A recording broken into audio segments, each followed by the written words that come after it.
What's up, YouTube? Welcome back to Celio's Network. Today we're looking at some of the results from the Champions League Yokohama. This was a major event over in Japan in the Sword and Shield through Incandescent Arcana format, but you'll notice that Incandescent Arcana doesn't change things too much. So this is essentially Sword and Shield through Lost Origin with a couple of extra cards. The list for the 7th place Rotom V-Star deck has not been made public anywhere. I've been scouring all of the Japanese deck list sites and stuff. Limitless doesn't have it, but I will make a video about that when the Rotom list is made public, because I'm sure a lot of people are excited to see it. But we do have some lists that are important to review for competing in Lost Origin format. So we'll take a look at these today. Be sure to check out all my sponsors in the description down below. Follow me on Twitter, and please join the Discord. That's in the description down there too. The Discord can be really helpful regardless if you're looking to test, have questions, want to trade on PTCGO, just want advice on your decks, or even if you want to give advice on other people's decks. Join the Discord. It's great. And subscribe to me here for daily Pokemon TCG content. And now let's start looking at some deck lists here. Something to note, I am holding these deck lists in very high regard because this event had 3,166 players. The people who made top 8 at this event had to go 13-1 to top 8. So these decks are pretty darn consistent or insanely lucky. Assuming that we're on the side of pretty darn consistent, I'm holding these decks in higher regards on their consistency and reliability. Let's start with the 6th place Palkia Intellion list.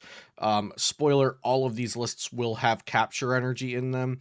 I think it's a similar theory to why AI Arceus Intellion plays capture energies, and the amount of capture energies increased over time.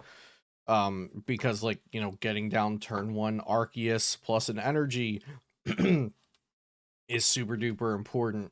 It's also really important for Palkia Intellion to get down to turn 1 Palkia. So even if you have to attach capture to Manaphy, Greninja, Sobble, as long as you're getting that Palkia down, that capture energy is an extra out to the Palkia, and then you can just accelerate energy next turn with Melanie or with Raihan or with Star Portal. So the capture energies, I think, are a bit of a big deal for consistency issues that Palkia can sometimes have, where you just open like a Sobble pass. Um, the capture energies can bail you out there sometimes. They are a lot lower on the Irida here, and they are also not playing cross switchers, but they do play a lot of one-of cards. So they play the Raihan, they play a second boss compared to cross-switcher lists. They also play a research, which I think is just completely omitted in a lot of North American versions of Palkia Intellion. Um, 2 Scoop Up Net, which I don't like. I feel like this 4th Drizzle could just be a 3rd Scoop Up Net instead, because sometimes 4th Drizzle just feels top-heavy. You don't want to really see too many Drizzles in your opening hand. Heavy Ball, fine. Rare Candy, I like that. I like Escape Rope if you're not playing the cross switchers. Ordinary Rod or Nessa are both fine, but I don't think either are completely necessary. Choice Belt plus Big Charm, I like Big Charm a lot. Temple of Sinnoh and Path to the Peak. Temple of Sinnoh, I imagine, would be a Regigigas counter, but I think I'd rather have Empoleon V in here and play a Training Court instead of the Ordinary Rod, personally. Next, we have, actually, let's look at all 3 Palkia Intellion lists in a row, just to compare them here. So this one also playing 2 Sword and Shield Intellion and 1 Chilling Reign Intellion, but only the 3 Drizzle. It's also playing a Crobat V, which I believe Isaiah Bradner played Crobat V at Worlds in his Palkia Intellion list, and I remember some criticism online about, why play the Crobat V. Um, it I think it just helps uh kind of round out your poor starts and allows you to dig a little bit more for combo pieces like that rare candy, the echoing horn, the rock sand plus collapsed or path, depending on which matchup you're in. Also finding maybe the scoop up net or the chilling rain Intellion, again, combo pieces. So, um, am I a fan of Crobat V? No, but do I understand why it's played? Yes. Um, 6 water and 3 capture energies here, going really hard on the captures because they want to get a Palkia down turn 1. I don't blame them. And then the last Palkia Intellion list here, this one is a lot closer to North American lists. 4 Irida, 4 Cross Switcher, still very low on the Battle VIP pass, just 1 Battle VIP pass. Are Battle VIP passes really $3.79 right now? Oh my goodness gracious. I thought they were like 25 cents.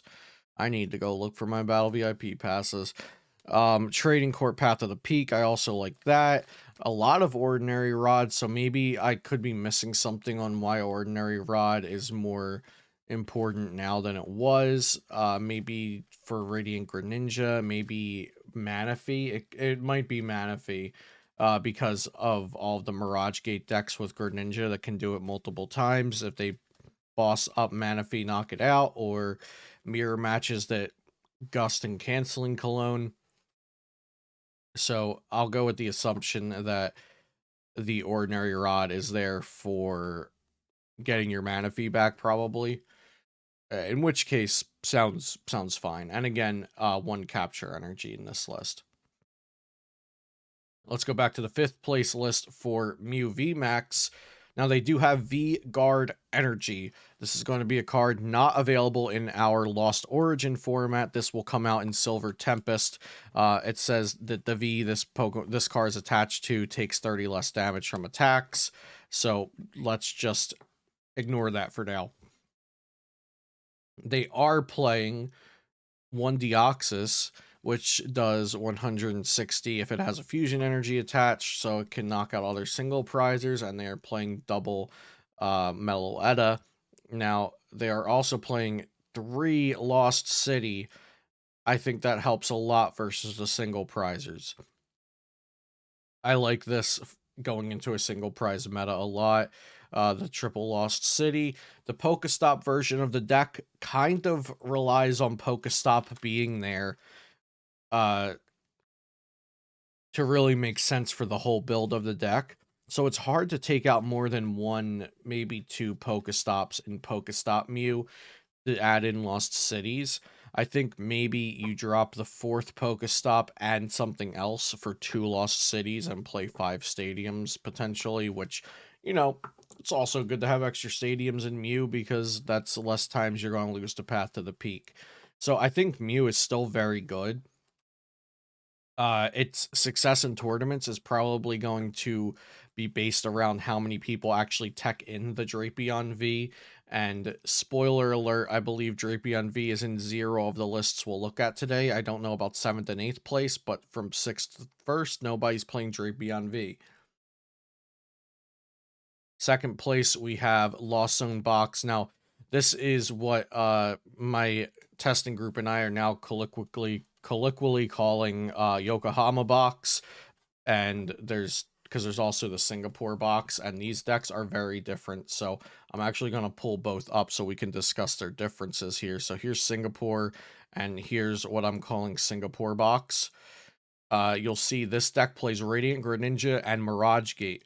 This list from Yokohama, 2nd place, plays Radiant Charizard and no Mirage Gate. Those are going to kind of go hand in hand with each other. I think if you play Mirage Gate, you play Radiant Greninja, both for extra draw power, because you're playing extra energy with Mirage Gate, and also because Greninja with Mirage Gate is busted. And then if you're playing Radiant Zard, you're playing a lot less energy in your deck, and you're playing a lot more items and trainers to help you out. So this Lawson Box here from Yokohama, 2nd place, is much more reliable and consistent when compared to the first place Singapore Lawson Box, but of course it has less options. This one's going to focus on solely using Cramorant into Sableye and Radiant Charizard. That's the entire game plan. You're going to use Cramorant into Sableye and Radiant Charizard. Now, it might seem boring and straightforward, but this list is playing 4 Escape Rope and 3 Echoing Horn. So that's going to be a big deal for just putting weak Pokemon onto your opponent's bench and either roping them up and hitting them with Cramorant, or taking multiple knockout turns with Sableye's Lost Mine. Whereas this one has a whole bunch of different options. Crabominable, Drapion, Zeraora, Snorlax, Radiant Greninja, and it's going to be a little less reliable at making those strategies work based on matchups every game, because you have a more spread out deck. Different types of energies, 11 energy compared to 6, and then 1, 2, 3, 4, 5, 6, 7 attackers compared to 3. So you have more copies of less attackers in this deck to make it happen actually more reliably, I think. I think this deck is very good. This was a dominating force in the late night event last night on Play Limitless. And then finally, we have the first place list, which is going to be a Giratina V-Star Lost Zone variant, playing Mirage Gate, playing Radiant Greninja, playing Water Energies. I think this list is a great starting point for anyone working with Lost Zone Giratina V-Star. I do like Thornton still in these decks, but maybe Thornton is proving to just be too cute for players as opposed to practical. Lumineon V seems like an insta include because you want to get that turn 1 Chorus's Experiment. And then in the event that you don't need to use Lumineon to get Chorus, you can save it for later to get Roxanne. So this is focused on Giratina, but of course you do have Cramorant, 2 Cramorants, Sableye, and Radiant Greninja, all as single prize attackers to help even out the prize race against other single prize decks. So those are the results of, or at least the top 6 lists from Champions League Yokohama, which had over 3,100 players. Like they say here, they played best of 1 9 Swiss rounds into best of 1 5 Swiss rounds into top 16 single elimination. And players were allowed to change decks between day 1 and day 2, since they played in 2 1,600 player pods, I believe. So they were allowed to change decks between day 1 and day 2. Looking at the reports on Ho News and Japanese players' individual Twitters, it looks like a lot of these players opted to keep their same exact 60 card between day 1 and day 2. There were some players with very minute changes, and very rarely have I seen in tournament reports a player make drastic changes to their decks between day 1 and day 2 for this specific event, and for the players who placed highly and also shared their reports. So it looks like most players just stuck with their same deck between day 1 and day 2. So that's all I have for you guys today. You can find this information on limitlesstcg.com as well. Thank you guys for watching. Be sure to subscribe to the channel for daily Pokemon TCG content. I'll see you next time here on Celio's Network.